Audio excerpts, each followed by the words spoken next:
Okay. नमस्कार, तुमचं नाव सांगा आता. नमस्कार, माझं नाव डहाळे दिलीप एकनाथ. माझं गाव आहे बरे बुद्रुक, तालुका पुणे, जिल्हा अहमदनगर.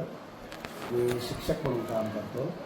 आता तुम्हाला शुगर किती दिवसापासून होती ते सांगा. काय आहे की शुगर ज्या वेळेला मला डिटेक्ट झाली त्यावेळेला बाँड्रीवरती सांगितली होती, परंतु त्याचं गांभीर्य न घेतल्यामुळे ती कदाचित वाढली असेल.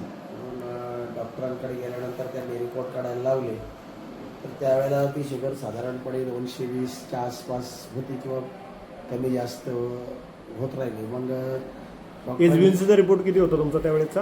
त्यावेळेस 9पर्यंत गेला होता. ओके. मग आता त्यानंतर तुम्ही गोळ्या पण घेत होते, खर्च पण भरपूर डॉक्टरांनी केला. गोळ्या दिल्या. त्या गोळ्या घेतल्यानंतर मग थोडंसं गोळीचा पावर संपला की थरथर व्हायचं, मग गोड खावं लागायचं. मग काय करावं मग तर डॉक्टरकडे जावं लागायचं, गोळ्या बदलून द्यायचे. रिपोर्ट काढल्यानंतर एवढं काय फरक जाणवला नाही. ओके. मग तुम्ही शुगरसाठी मग आता आपलं नंतर तुमच्या टीममधले सुरेशराव सोनवणे सर त्यांनी आम्हाला कल्पना दिली, सर तुम्ही घ्या. तर मग त्यावेळेला ट्रायल म्हणून प्रयत्न केला. तर आता तुम्ही किती महिने वापरलं संजीवनी ज्यूस आणि शुगर? आम्हाला 5 महिने झाले. ओके. आता तुमचा HbA1cचा रिपोर्ट किती मग? आता मध्ये काढला तर तो साधारण 2 ठिकाणी चेक केला तो. हां, दोन्हीची सरासरी 7.2 साधारण 7.2 आला. ओके. 7 तुमचा HbA1cचा रिपोर्ट आला. आणि आता तुम्हाला बाकीचं बॉडीचं काय वाटतंय, तुमचं विकनेस म्हणा किंवा? पहिला प्रश्न असा आहे की हे घेण्यापूर्वी गोळ्यांवरती तेवढा काय इफेक्ट जाणार. कधी कधी वाढायची, कधी कमी व्हायची, कधी अतिशय कमी व्हायची. मग ते माणसाच्या त्याची जी काय चक्कर येणे, झोप येणे, थकवा येणे याच्यावरून कळतं की बाबा हे गोळ्याचा परिणाम उलटा व्हायला लागला, असं कळायला लागलं. मला थोडंसं एक ट्रायल म्हणून संजीवनी रिचवे सोनवणे सरांच्या माध्यमातून आम्ही घेतलं.